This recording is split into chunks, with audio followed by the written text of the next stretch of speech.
Ang gabi sa Baguio City ay lagi may dalang kakaibang mahika, malamig, balot ng hamog at amoy pino. Ngunit para kay Elena de Vega, isang third-year architecture student sa University of the Cordilleras, ang gabing yon ay hindi tungkol sa tanawin. Iyon ay gabi ng pagtakas. Galing siya sa isang mahirap na pamilya sa Benguet. Ang kanyang amay isang magsasaka ng repolyo na ang balat ay naging kasing gaspang na ng lupang binubungkal nito, habang ang kanyang ina ay maagang nawala. Dahil sa gipit na sitwasyon, napilitan si Elena na tumanggap ng trabaho bilang guest relations sa isang eksklusibong bar sa Session Road para lamang may pambayad ng matrikula. Doon niya nakilala ang lalaki. Hindi niya alam ang pangalan nito, basta ang tawag dito ng mga tauhan ay senyor. Mayroon tong aura ng kapangyarihan na tila bang bawat paghinga nito ay may katumbas na halaga. Matapos ang isang gabing puno ng alak, pagnanasa at mga bulong sa dilim na nagpabilis ang tibok na kanyang puso, nagising si Elena sa isang marangyang suit sa The Manor ng Cap John Hay. Bahagya ng sumisilip ang araw sa pagitan ng mga kurtina. Ang amoy ng pine trees ay humahalo sa amoy ng mahahaling pabango ng lalaki na naiwan sa mga unan. Ngunit ang kama ay malamig na, wala na ang lalaki. Ang tanging naiwan ay isang makapal na brown envelope sa ibabaw ng mahogany na table. Nanginginig ang mga kamay ni Elena nang buksan niya ito. Nalaglag ang kanyang panga, 1,000,000 piso. Cash, isang bandal ng tigi 1,000 piso na tila kumikinang sa ilalim ng sinag ng araw. Sa ibabaw ng mga pera ay isang maliit na note na nakasulat sa mamahaling papel. Gamitin mo to para baguhin ang takbo ng buhay mo. Wag mo na akong hahanapin. Ituring mo itong utang ng tadhana na binayaran ko na. Napaupo sa Elena sa gilid ng kama. Ang kanyang luha ay pumatak sa malamig na sahig. 1,000,000? Bulong niya. Ito ba ang presyo ko? Lumabas si Elena sa hotel na tila balutang. Sa loob ng bag niya, ang sobrang iyon ay tila nagbabaga. Naalala niya ang huling tawag ng kanyang ama. Elena, pasensya na anak. Ang mga pananim natin ay sinalanta ng peste. Wala tayong pang babayad para sa prelims mo. Naalala rin niya ang kanyang kapatid na si Isko na may pangarap ding maging engineer pero balak nang huminto para maging kargador na lang sa La Trinidad. Dignidad o pamilya? Tanong niya sa sarili habang nakatanaw sa malawak na bundok ng Cordillera. Sa huli, nanaig ang pagmamahal. Hindi niya itinuring ang pera bilang kabayaran sa kanyang katawan, kundi bilang isang milagro na kailangan niyang pagyamanin. Hindi niya sasayangan ang sakripisyong ito. Ginamit ni Elena ang pera ng may talino. Hindi siya bumili ng mga mamahaling gamit o nagpasikat sa social media. Ang unang ginawa niya ay bayaran ng lahat ng utang ng kanyang mga magulang sa mga middlemen sa Benguet. Ipinagawa niya ang kanilang bahay, ginawang semento ang dating dingding na kahoy, at nagpagawa ng modernong irrigation system para sa kanilang sakahan. Para sa sarili niya, inilipat niya ang natitirang pera sa isang matatag na investment fund. Ipinagpatuloy niya ang kanyang pag-aaral na mas masigasig pa sa dati. Tuwing gabi, habang nagdodrawing siya ng kanyang mga architectural blueprints, laging sumasagi sa isip niya mukha ng lalaki. Ang matatalas itong mata at ang malumanay na paraan ng paghaplos nito sa kanyang buhok. Sino siya? Bakit 1,000,000 ang iniwan niya? Salamat, bulong ni Elena sa hangin. Salamat kung sino ka man. Pangako, gagawin ko makabuluhan ang bawat sentimo nito. 7 taon ang dumaan na tila isang mabilis sa montage ang paghihirap at tagumpay. Wala na mahiyain at batang Elena.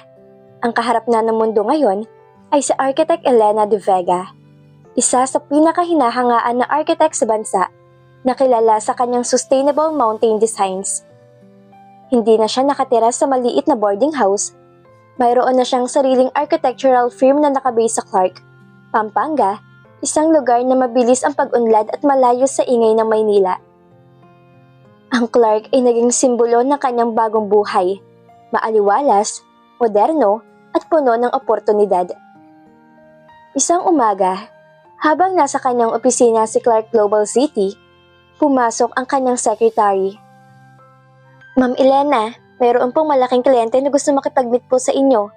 Sila ang Valderrama Group of Companies.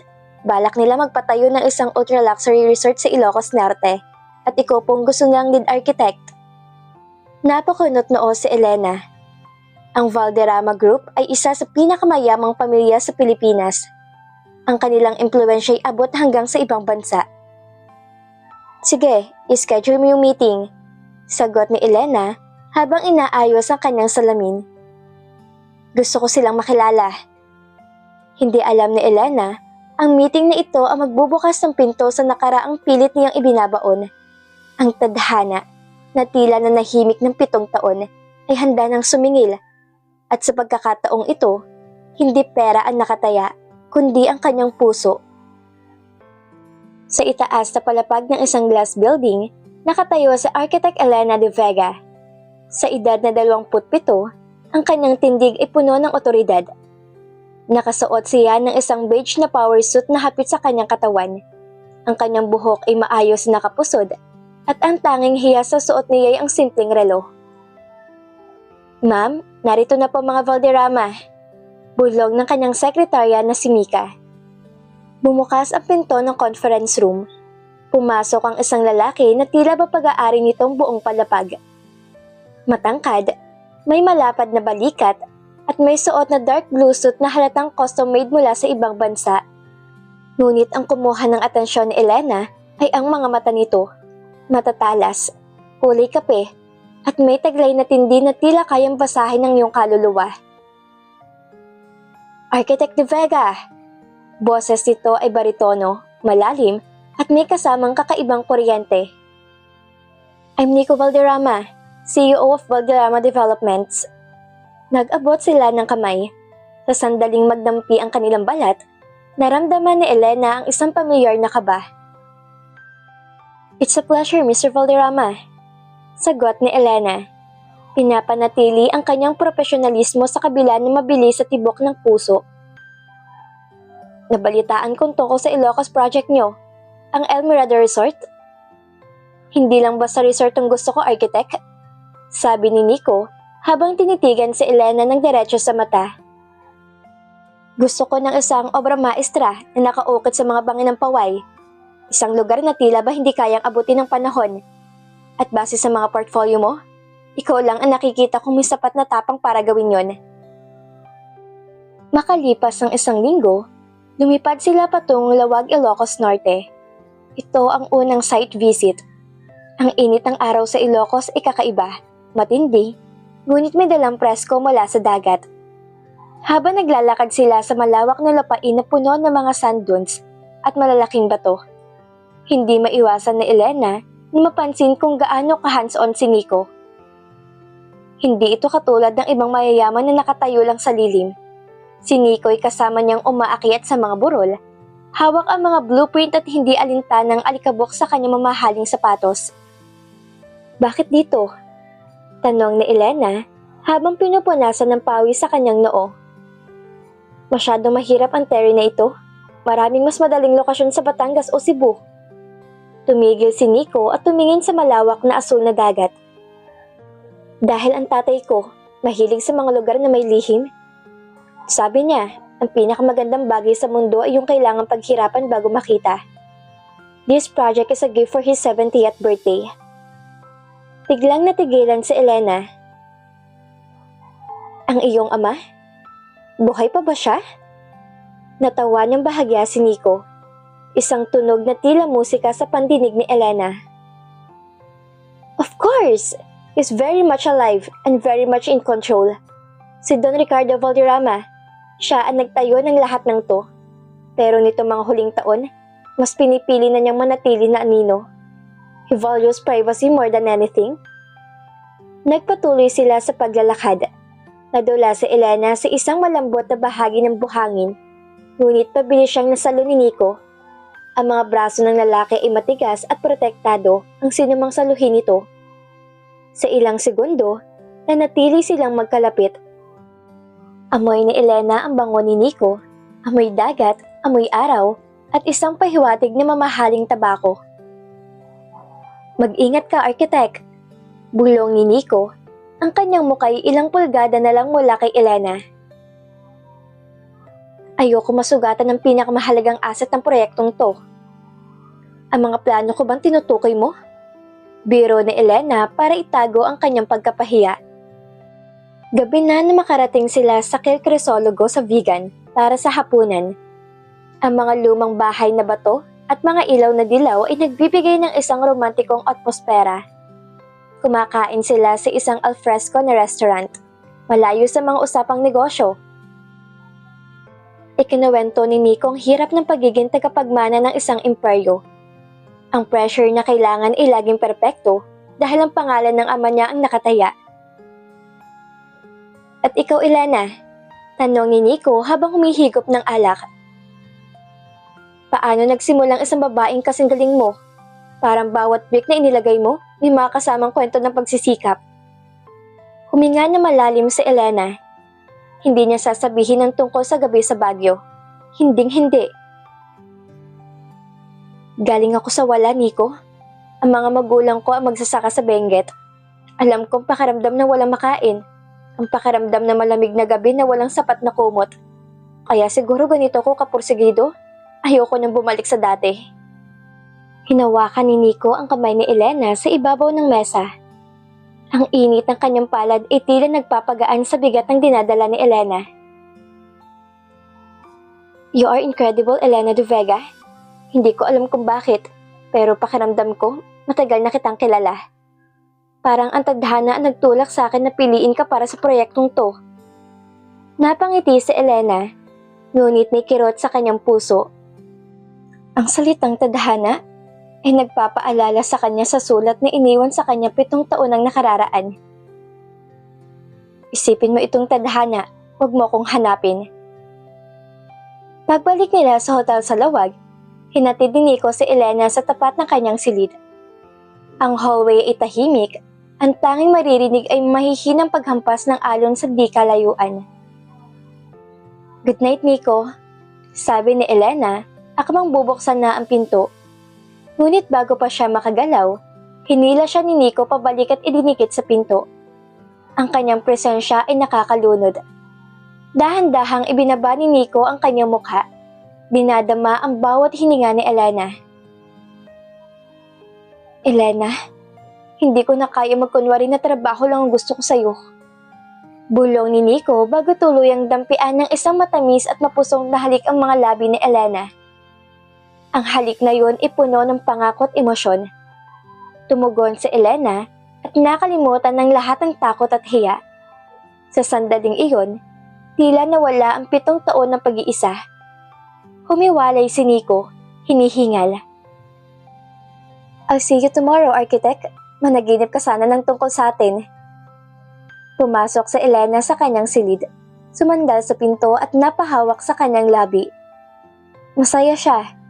Ngunit hindi niya maalis ang isang kakaibang pakiramdam. Matapos ang naging mainit na pagtatagpo sa Ilocos, tila naging isang mabilis na whirlwind ang relasyon ni Elena at Nico. Sa loob ng ilang buwan na pagtatrabaho para sa El Mirador Resort, hindi na lamang mga blueprints at budget plans ang pinagsasaluhan nila. Bawat site visit sa Ilocos ay nauuwi sa malalim na pag-uusap. Mga nakaw na sandali sa dalampasigan at mga pangakong tila itinatali ng kanilang mga puso sa isa't isa. Ngunit dumating ang araw na kinatatakutan ni Elena, ang formal na imbitasyon sa mansyon ng mga Valderrama sa Benguet. Hindi ito isang ordinaryong dinner. Ito ay para sa pagdiriwang ng ika-70 kaarawan ni Don Ricardo Valderrama, ang pundasyon ng imperyong pinapatakbo ni Nico. Huwag kang kabahan, Elena, sabi ni Nico habang nasa loob sila ng kanilang Land Cruiser, binabaybay ang palikod-ikong daan patungong Abra. Hinawakan ni Nico ang kamay ni Elena at hinalikan ito. My father's a bit stern, yes, but he's fair. And once he sees the plans you made for the resort, and once he sees how happy you make me, he will love you. Napangiti si Elena, pero may malamig na kaba sa kanyang dibdib. Nico, paano kung hindi niya ako magustuhan? Paano kung malaman niya na nagaling ako sa simpleng pamilya lang? Tumawa si Nico, isang malutong at kampanteng tawa. Elena, my father admires self-made people. Yun ang lagi niyang sinasabi sa akin, na mas mahalaga ang diskarte at talino kaysa sa apelido. Look at you. You're the most sought-after architect in the region. You are his ideal version of a success story. Ang mansyon ng mga Valderrama sa Abra ay isang obra maestra ng arkitektura. Ito ay isang modernong bahay na bato na nakatayo sa tuktok ng isang burol na may tanawin na malawak na ilog Abra at ang nagtataasang bundok ng Cordillera. Ang paligid ay balot ng mga pine trees at mga ilaw na kulay ginto na nakasabit sa bawat sanga. Pagbaba nila ng sakyan, sinalubong sila ng mga katulong na naka-uniforme. Ang bango ng nilulutong lechon at mga tradisyonal na pagkaing Ilocano ay humahalo sa amoy ng mamahaling alak at mga bulaklak. Ang ganda rito, Nico. Bulong ni Elena habang nakakapit sa braso ng kasintahan. Nakasuot si Elena ng isang kulay esmeraldang gown na gawa sa seda. Simple lang ito, pero dahil sa kanyang tindig at ganda, tila siya isang reyna na naglalakad sa gitna ng mga mayayaman at makapangyarihang panauhin. Wait until you see the garden, sagot ni Nico. But first, I want you to meet the man of the hour. Iginiya ni Nico si Elena patungo sa isang pribadong terrace sa likod ng mansyon. Doon malayo sa ingay ng mga bisita, nakatayo ang isang lalaki. Nakatalikod to sa kanila, nakatanaw sa madilim na bundok habang may hawak na baso ng scotch. Ang tindig nito ay matikas, diretso ang likod sa kabila ng edad, at may suot na puting barong na gawa sa pinakamamahaling tela. Papa! Tawag ni Nico. Dahan-dahang lumingon ang lalaki. Sa sandaling yun, tila tumigil ang pag-ikot ng mundo para kay Elena. Ang hangin sa kanyang paligid ay tila naghalo, at ang kanyang pandinig ay napuno ng isang malakas na ugong. Ang mga matang yun, ang hubog ng panga, ang paraan ng pagtaas ng kanyang kilay. Siya yun. Hindi siya maaari magkamali. 7 taon na ang lumipas, pero ang mukhang yun ay nakaukit sa basura ng kanyang mga alaala. Ang lalaking nang iwan sa kanya sa hotel sa Baguio. Ang lalaking nagbigay sa kanya ng 1,000,000 piso. Ang lalaking naging dahilan ng kanyang pagbangon, pero naging mantsa rin na kanyang nakaraan. Si Don Ricardo Valderrama ay ang lalaki sa Baguio. Papa, I want you to meet Elena de Vega, the architect I told you about, and the woman I want to spend the rest of my life with. Pagpapakilala ni Nico, puno ng pagmamalaki ang boses. Nabitawan ni Elena ang kanyang maliit na clutch bag. Nagutok ang tunog nito sa sahig, pero hindi niya ito nakuha. Nakapako ang kanyang tingin kay Don Ricardo. Nakita ni Elena ang saglit na paglaki ng mga mata ni Don Ricardo. Isang segundo ang pagkagulat ng pagkilala bago ito mabilis na napalitan ng isang malamig at kalkuladong ekspresyon. Architect de Vega, boses ni Don Ricardo. Ang parehong boses na bumulong sa kanya sa dilim noon. Isang malaking karangalan na makilalang babaeng nagpabago sa pananaw ng aking anak. Inabot ni Don Ricardo ang kanyang kamay. Nanginginig ang kamay ni Elena nang tanggapin niya ito. Ang balat nito ay kasing init ng dati, pero ang tingin nito ay kasing lamig ng yelo. Nice to meet you, Don Ricardo. Halos pabulong na sabi ni Elena. Ang kanyang boses ay nanginginig, puno ng takot at kalituhan. Sa buong hapunan, hindi makakain si Elena. Bawat subo niya ay tila may kasamang tinik. Nakaupo siya sa tabi ni Nico, habang si Don Ricardo ay nasa kabisera ng mesa. Pinagmamasdan siya na may malalim na kahulugan sa bawat sulyap. Nagkwentuhan ang mga bisita tungkol sa negosyo, sa politika, at sa tagumpay ng mga Valderrama. Ngunit para kay Elena, ang bawat salita ay tila isang parusa. Gusto niyang tumakbo, gusto niyang sumigaw. Paano nangyari ito? Tanong niya sa sarili. Ang lalaking minamahal ko ngayon ay anak na lalaking bumili sa kanyang dignidad 7 taon ang nakararaan. Napansin ni Nico ang pananahimik ni Elena. Are you okay, love? Masyado ka bang napagod sa biyahe? Medyo lang, Nico. Pagsisinungaling ni Elena, pinipilit ng ngumiti kahit ang kanyang puso ay nadudurog. Matapos ang hapunan, lumapit si Don Ricardo kay Nico. San, can you check on the guests in the foyer? I want to have a private word with our architect. Gusto ko lang marinig ang personal ng vision para sa Almerador. Sure, Papa. Walang malay na sagot ni Nico. Hinalikan niya si Elena sa pisngi. I'll be back in 10 minutes, okay? Nang makaalis si Nico, naiwan ang katahimikan sa pagitan ni Elena at Don Ricardo. Ang hangin ay tila bumigat. Hindi ko inaasahan na makikita kitang muli, Elena. Simula ni Don Ricardo, habang dahan-dahang nagsisindi ng sigarilyo. Ang boses niya ay wala ng bahid ng formalidad. At lalong hindi ko inaasahan na makikita kita sa piling ng aking anak. Bakit mo ginawa yun sa akin noon? Tanong ni Elena. Huminga na malalim si Don Ricardo. Noon, nakita kong sarili ko sa'yo. Isang taong desperado pero may potensyal. Ang 1,000,000 piso hindi bayad, Elena. Yun ay puhunan. Gusto kitang iligtas sa buhay na yun. Binili mo ang gabi ko kapalit ng isang serbisyong napilitan ako? Sagot ni Elena.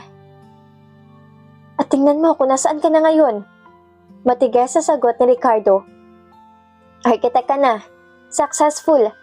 At lahat ng yun ay nagsimula sa sobrang iniwan ko. Pero makinig ka sa akin, Elena. Mahal ko ang anak ko.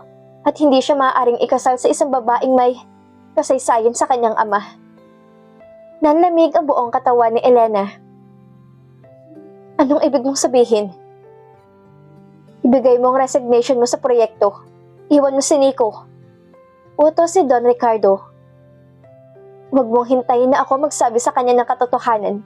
Dahil kapag nalaman ni Nico na ang babaeng gusto niyang pakasalan ay ang guest relation na kinuha ng kanyang ama sa Baguio, sisirain mo siya. Do you want that for him? Napahagulhol si Elena. Tinatakpan ang kanyang bibig para hindi marinig ng mga bisita sa labas.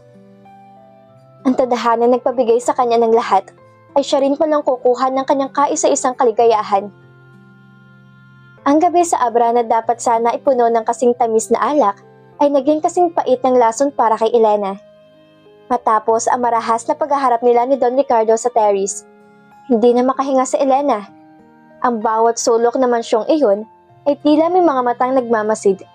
Bumubulong sa kanyang nakaraan, isang nakaraang pilit niyang tinalikuran pero ngayon ay buhay na naniningil. Elena, are you okay? Bakit namumutla ka? Tanong ni Nico nang makabalikto mula sa mga bisita. Hinawakan niya ang pisngi ni Elena. Ang kanyang mga mata ay puno ng pag-aalala. Nico, kailangan ko nang umalis. Nauutal na sagot ni Elena. Hindi niya matingnan ng diretso si Nico dahil nakikita niya sa mga mata nitong anino na kanyang ama. Masamang pakiramdam ko. Masyadong marami ang tao. Hahatid na kita sa hotel, love.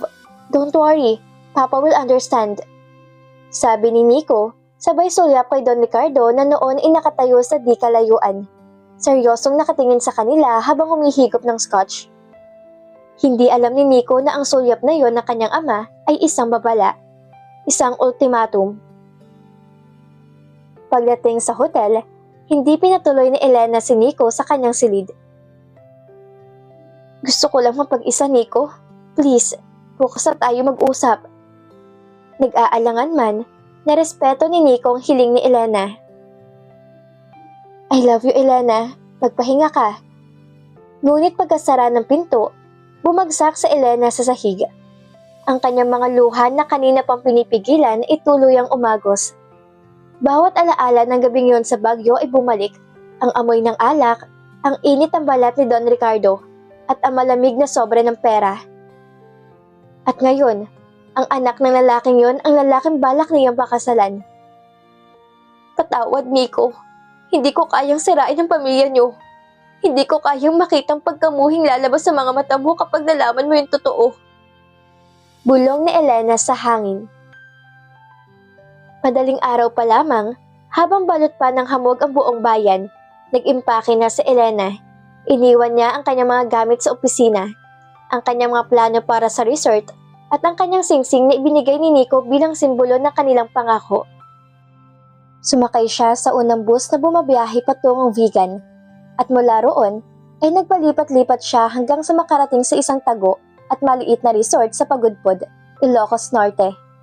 Ang lugar kung saan sila unang nangarap ni Nico. Ngunit ngayon ay magsisilbing kuta na kanyang pag-iisa. Kinabukasan, parang gumuho ang langit kay Nico nang madatnan niyang wala ng laman ang silid ni Elena.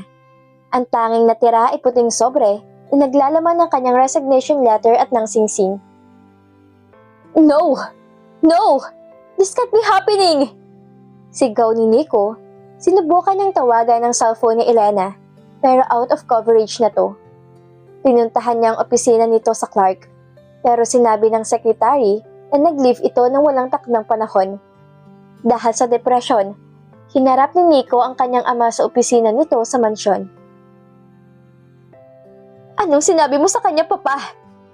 Galit na tanong ni Nico. Kinausap mo siya kagabi bago siya nagbago. Anong ginawa mo kay Elena? Kampanteng sumandal si Don Ricardo sa kanyang upuang katas. I told her the truth, Nico, na hindi siya bagay sa pamilya natin. Isang babaeng galing sa putikan, gaano man kaganda ang bihis, ay may amoy pa rin ng lupa. Pinaalis ko siya para sa kabubuti mo. Hindi mo alam ang sinasabi mo! Bulyaw ni Nico. Ang kanyang mga kamao ay nakakuyom. Elena is the best thing that ever happened to me. At hahanapin ko siya, Papa. At kapag nahanap ko siya, huwag mo kaming asahang babalik sa bahay na to. Tumipas ang 2 linggo, si Elena ay nanatili sa isang maliit na kubo sa gilid ng dagat sa Pagudpod. Ang kanyang balat ay bahagyang nangitim sa ilalim ng araw, at ang kanyang mga mata ay laging namumugto. Akala niya'y sapat na ang layo niya para makalimot. Ngunit isang hapon, habang nakatanaw siya sa mga windmills na mula sa malayo, isang pamilyar na aninong humarang sa sikat ng araw. Akala mo ba ganun lang kadaling takasan ng tadhana, Elena? Napalingon si Elena. Doon nakatayo si Nico, gusot ang suot na polo, may mga balbas na tumutubo sa mukha, at ang mga mata ay puno ng pagod at pangungulila. Nico, paano mo ako nahanap? Tanong ni Elena, ang boses ay nanginginig sa takot at tuwa. Hindi sumagot si Nico. Sa halip, mabilis siyang lumapit at niyakap na mahigpit si Elena. Isang yakap na tila ba ayaw na niyang pakawalan ng babae habang buhay. Huwag mo nang uulitin yon, kahit kailan. Bulong ni Nico sa buhok ni Elena. Sinabi sa akin ni Papa ang lahat. Sinabi niya na hindi ka karapat-dapat dahil sa nakaraan mo. Kumala sa Elena sa yakap. Ang luha ay muling pumatak. Nico, alam mo na. Alam mo nang tungkol sa amin ng tatay mo. Na binayaran niya ako. Tumanggi si Nico. May pait sa kanyang ngiti. Alam ko ng version niya. Pero gusto kong marinig ang sayo. Gusto kong malaman kung bakit ang babaeng nakilala ko na may pinakamalinis na puso ay naniwalang marumi siya dahil sa isang pagkakamali ng nakaraan. Sa ilalim ng lumulubog na araw ng Ilocos, ikinuwento ni Elena ang lahat. Mula sa hirap ng pamilya sa Benguet, ang gabi sa Baguio, hanggang sa kung paano niya ginamit ang perang yon para maging ganap na architect. Hindi ko ginusto yun, Nico, pero kailangan ko. At ang masakit, ang pera naging tulay ko sa pangarap ko'y galing pala sa ama mo. Paano tayo magsasama kung sa tuwing titingin ako sa'yo, naaalala kong gabing yun? Hinawakan ni Nico ang mukha ni Elena. Elena, nakaraan ay hindi ikaw. At ang kasalanan ni Papay hindi sa'yo. Ginamit niyang kapangyarihan niya para samantalahin ang kahinaan mo noon. Pero tinalo mo siya. Naging matagumpay ka. Muling naglapat ang kanilang mga labi, isang halik na puno ng pait at tamis. Ngunit sa gitna ng kanilang pagmamahalan, isang malaking katanungan ang nanatili. Nico, anong gagawin natin? Tatay mo siya. Hikbi ni Elena. Magpapakasal tayo, Elena. Dito mismo sa Ilocos, malayo sa kanya, malayo sa lahat. Determinado ang sagot ni Nico. Hindi nila alam, habang nagpaplano sila ng kanilang pagtakas, si Don Ricardo ay may huling baraha pang tinitira. Isang lihim na hindi lamang tungkol sa pera, kundi tungkol sa tunay na pagkatao ni Elena na magpapayanig sa buong pundasyon ng pamilya Valderrama.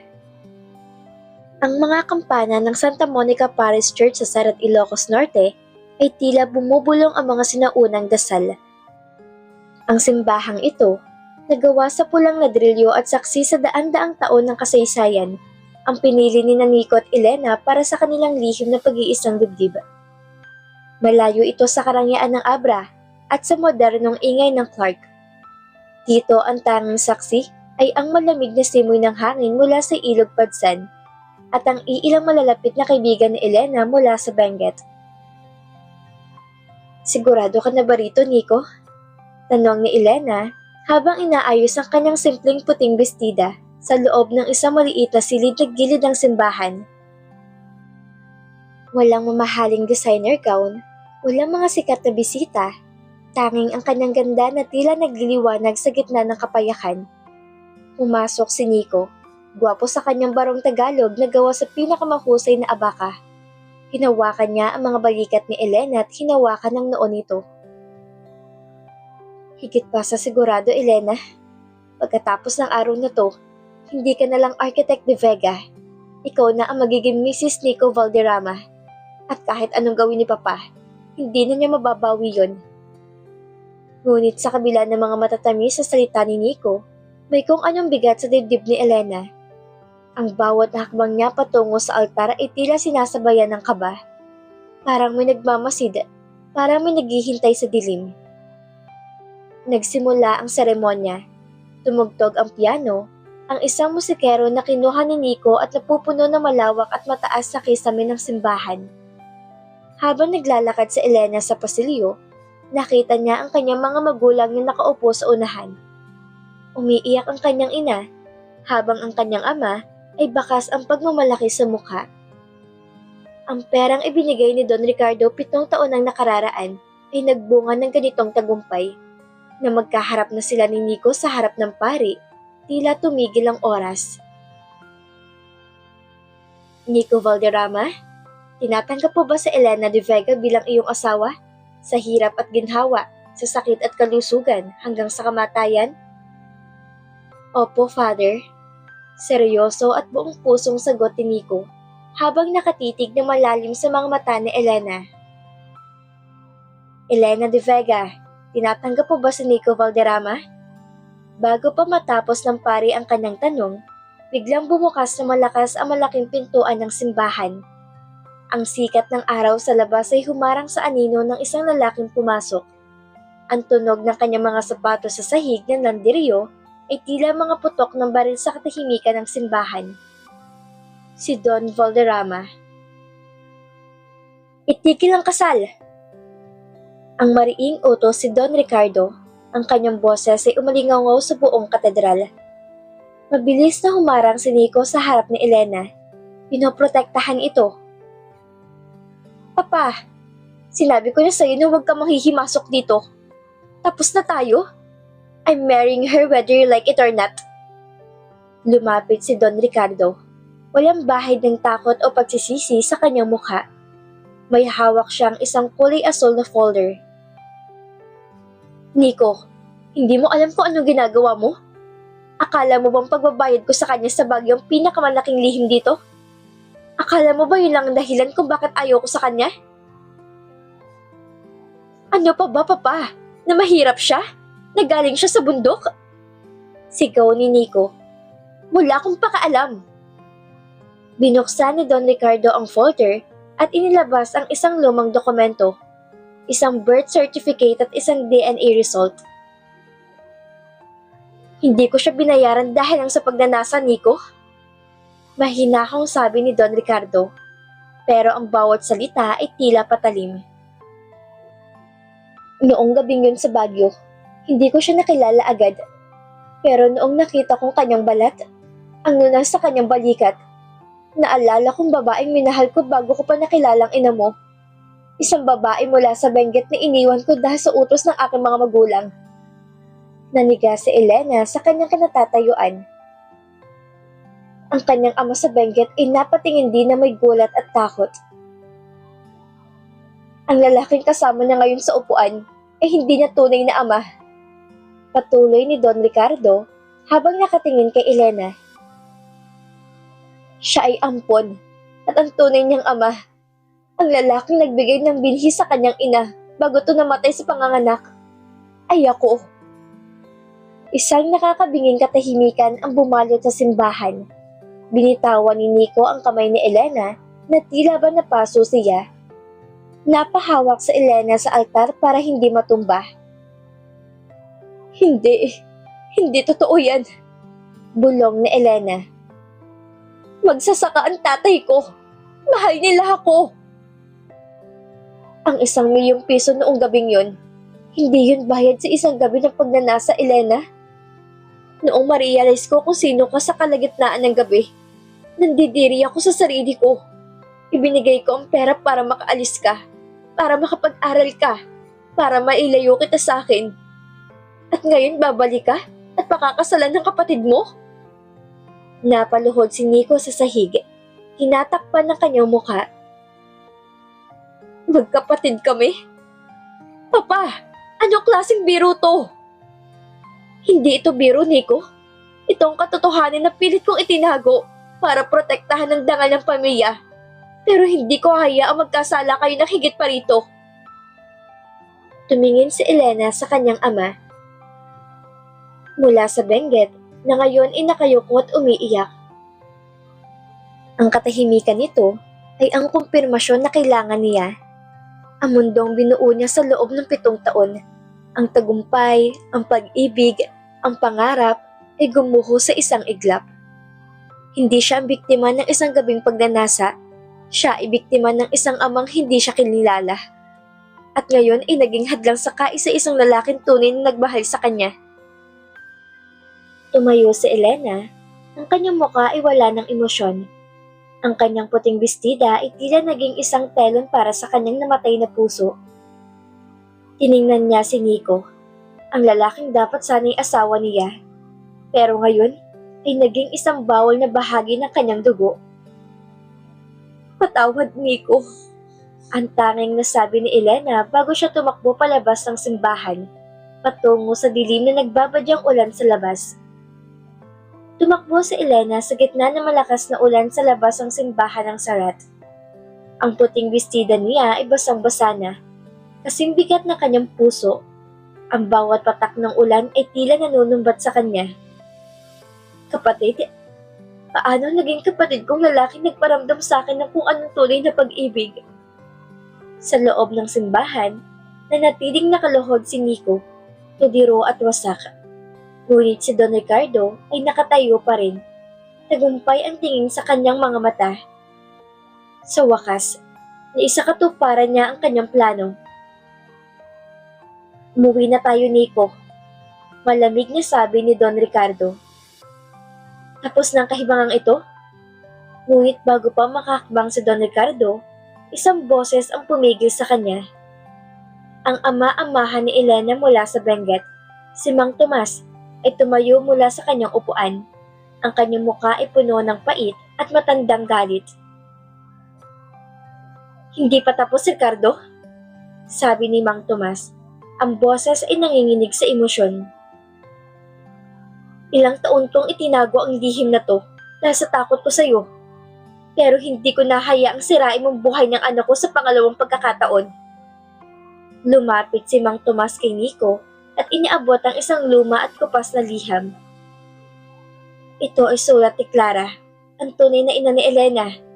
Isinulat bago ito pumanaw ilang araw pagkatapos manganak kay Elena. Ricardo, totoo na minahal ka ni Clara noon sa Benguet. Simula ni Mang Tomas habang binabasa ni Nico ang sulat. Totoo rin na nabuntis mo siya. Pero ang batang yun, ang anak mo, namatay sa sinapupunan ni Clara bago pa siya isilang. Nanlaki ang mga mata ni Don Ricardo. Anong sinasabi mo? Imposible. Ang DNA test. Ang DNA test na hawak mo'y peke, Ricardo. Yan ang resulta ng bata na namatay na ipinalit ko sa records para makakuha ng suporta mula sa'yo nung kami naghihirap. Sigaw ni Mang Tomas. Sa Elena hindi mo anak. Siya'y anak ko kay Clara matapos kang umalis. Ipinanganak siya 1 taon at kalahati matapos na huling pagkikita nyo. Ginamit ko ang kwento mo para protektahan si Clara sa hiya ng baryo. At tinanggap ko ang perang ipinapadala mo dahil kailangan namin para mabuhay. Napabitaw si Don Ricardo sa kanyang folder. Ang kanyang alas ay naging isang malaking kasinungalingan. Hindi na hinintay ni Nico ang sagot ng kanyang ama. Tumakbo siya palabas suot ang kanyang basang barong Tagalog. Alam niya kung nasaan si Elena. Alam niya kung saan tumatakbo ang puso ng kanyang mahal. Matapos ang 1 oras sa pagmamaneho sa madulas na kalsada, nahanap niya si Elena sa dalampasigan. Nakatayo ang dalaga sa ibabaw ng mga coral rock formations, nakatingin sa nangangalit na dagat. Elena! Sigaw ni Nico. Limingon si Elena, ang muka ay puno ng pait. Huwag kang lumapit, Nico. Kasalanan ko to. Magkapatid tayo. Hindi, Elena. Hindi. Sigaw ni Nico habang papalapit. Nagsinungaling si Papa. Nagsinungaling ang lahat. Hindi tayo magkapatid. Ikaw ay anak ni Mang Tomas. Ang anak ni Papa kay Clara ay matagal nang wala. Malaya tayo, Elena. Malaya tayo magmahalan. Napatigil si Elena, parang tumigil ang ulan sa kanyang pandinig. Anong sinasabi mo? Nang makalapit si Nico, ipinakita niya ang sulat ni Clara. Binasa to ni Elena sa ilalim ng ilaw ng sasakyan. Bawat salita ay tila isang susi na nagpapalaya sa kanyang kaluluwa.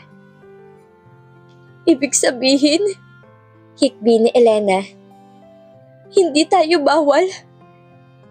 Hindi naging bawal ang pag-ibig natin, Elena. Sabi ni Nico, sabay yakap na mahigpit sa kanya. Ang tadhana ay hindi tayo pinaglaruan. Sinubok lang tayo para makita kung gaano natin kayang ipaglaban ang isa't isa. Makalipas ang 1 taon, ang El Mirador Resort sa Ilocos Norte ay formal nang binuksan. Ito ang pinakamagandang resort sa buong bansa. Isang simbolo ng katatagan at sining. Ngunit sa araw ng grand opening, wala roon ang pangalan ni Don Ricardo Valderrama bilang may-ari. Ang resort ay pag-aari na ni Architect Elena de Vega, Valderrama at Nico Valderrama. Si Don Ricardo ay nagtungo na sa ibang bansa. Iniwan ng lahat ng ari-arian sa kanyang anak bilang pambayad sa lahat ng sakit na idinulot niya. Pinili niyang mamuhay sa anino ng kanyang mga pagkakamali. Sa balkonahin ng kanilang penthouse sa resort, nakatanaw ang mag-asawa sa asul na dagat. Malaki na ang tiyan ni Elena, 6 na buwan ng buntis sa kanyang panganay. Sino mag-aakala? Bulong ni Elena habang nakasandal sa dibdib ni Nico. Nang 1 milyong piso na akala ko'y katapusan ng aking dignidad, ay siya pala magiging simula ng aking pamilya. Hinalika ni Nico ang tuktok ng ulo ni Elena. Sabi ko sa iyo, Architect, ang bawat brick na inilalagay mo may kasamang kwento. At ang kwento natin ang pinakamagandang blueprint na nagawa mo. Habang unti-unting lumulubog ang araw sa Ilocos, nagkulay ginto ang paligid. Hindi dahil sa pera, kundi dahil sa ningning ng isang pag-ibig na dumaan sa paghihintay at sa 1 milyong sakripisyo, pero nanatiling buo at totoo.